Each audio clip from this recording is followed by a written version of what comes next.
नमस्कार। चलिए आज बात करते हैं यशपाल की लिखी एक बहुत ही दिल को छू लेने वाली कहानी दुख का अधिकार के बारे में। ये कहानी कक्षा 9 की किताब स्पर्श का हिस्सा है और ये हमें समाज की एक ऐसी सच्चाई से रूबरू कराती है जिसके बारे में हम शायद सोचते भी नहीं। ये कहानी बताती है कि कैसे दुख मनाने भी एक तरह की लग्जरी है, एक ऐसा अधिकार जो शायद सबको नहीं मिलता। कहानी की शुरुआत ही एक ऐसी लाइन से होती है जो आपको सोचने पर मजबूर कर देगी। मनुष्यों की पोशाकें उन्हें विभिन्न श्रेणियों में बांट देती हैं। मतलब हमारे कपड़े सिर्फ तन नहीं ढकते, बल्कि समाज में हमारा स्टेटस, हमारी जगह और यहाँ तक कि हमारे अधिकार भी तय कर देते हैं। तो सबसे पहला सवाल यही उठता है कि ये जो पोशाक है, ये असल में है क्या? सम्मान का प्रतीक या फिर लोगों के बीच एक दीवार? चलिए पहले इसी को समझते हैं। कहानी शुरू होती है एक बाजार के सीन से। लेखक एक बूढ़ी औरत को जार जार रोते हुए देखते हैं। वो उसके पास जाना चाहते हैं, उसका हाल पूछना चाहते हैं, पर जा नहीं पाते। क्यों? क्योंकि उनकी अपनी अच्छी साफ सुथरी पोशाक उन्हें रोक लेती है। वो एक दीवार की तरह बीच में आ जाती है। देखिए, यहाँ पोशाक का मतलब सिर्फ कपड़े नहीं है। ये एक सिंबल है हमारी सामाजिक हैसियत का, हमारे स्टेटस का। ये एक तरह से हमारा सोशल आईडी कार्ड है जो तय करता है कि हम समाज की किस सीढ़ी पर खड़े हैं। लेखक ने यहाँ एक कमाल का उदाहरण दिया है। वो कहते हैं कि उनकी हालत उस कटी हुई पतंग जैसी है जिसे हवा सीधे जमीन पर गिरने से रोके रखती है। ठीक वैसे ही उनका सामाजिक दर्जा, उनकी पोशाक उन्हें झुककर उस महिला के दुख तक पहुंचने से रोक रही है। तो लेखक की पोशाक ने उन्हें रोक तो दिया, पर उनकी जिज्ञासा नहीं रुकी। वो जानना चाहते थे कि आखिर उस महिला के दुख की वजह क्या है।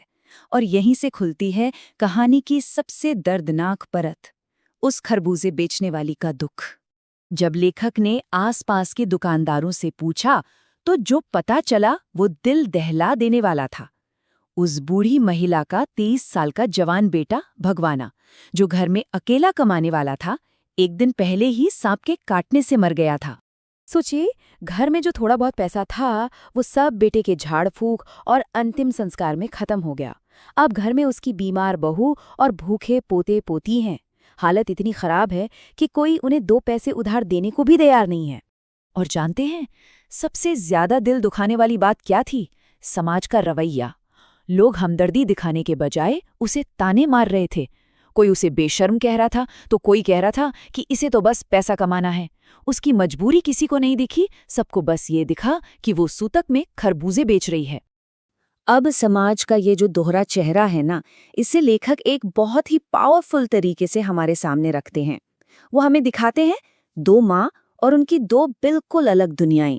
एक तरफ है ये गरीब खरबूजे बेचने वाली माँ और दूसरी तरफ लेखक याद करते हैं अपने ही पड़ोस की एक अमीर पढ़ी लिखी महिला को, जिसका बेटा भी कुछ वक्त पहले ही गुजरा था। देखिए, दोनों का दर्द तो एक ही था, बेटे को खोने का दर्द। पर समाज का रिएक्शन जमीन आसमान का फर्क था। गरीब माँ को मिले ताने और तिरस्कार, वही अमीर माँ के लिए पूरा शहर अफसोस जताने आया था। एक माँ को बेटे की मौत के अगले ही दिन काम पर निकलना पड़ा और दूसरी माँ महीनों बिस्तर पर पड़ी रहीं, जिसकी देखभाल के लिए डॉक्टर लगे हुए थे। और ये जो फर्क है ना, यही हमें कहानी के सबसे बड़े, सबसे गहरे सवाल पर ले आता है। आखिर दुख का अधिकार है किसे? कहानी ये कहती है कि दुख मनाना, रोना, शोक में डूबे रहना, ये कोई यूनिवर्सल चीज नहीं है। ये एक विशेषाधिकार है, एक प्रिविलेज, एक ऐसी सहूलियत जिसके लिए वक्त और पैसा चाहिए, और ये सहूलियत हर किसी के पास नहीं होती। ये बात हमें सोचने पर मजबूर करती है। तो क्या दुखी होना भी एक हक है, एक ऐसा अधिकार जो कमाना पड़ता है, जो हर किसी को नसीब नहीं होता? तो चलिए अब बात करते हैं कि इस पूरी कहानी का निचोड़ क्या है। यशपाल जी हमें आखिर बताना क्या चाहते हैं?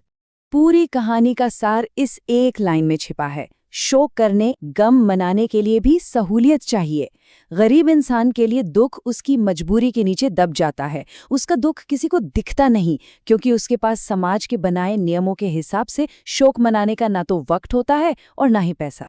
तो असल में ये कहानी उस समाज पर एक जोरदार तमाचा है, एक तीखा व्यंग्य है जो इंसान की कीमत उसकी पोशाक और उसकी जेब से लगाता है। एक ऐसा समाज जहां इंसान का दर्द उसकी गरीबी के आगे छोटा पड़ जाता है। और जाते जाते कहानी हमें एक सवाल के साथ छोड़ जाती है कि समाज की ये जो कड़वी सच्चाई है, क्या ये सिर्फ एक कहानी है या आज भी ये हमारे आसपास की दुनिया का ही एक हिस्सा है? सोचिएगा ज़रूर।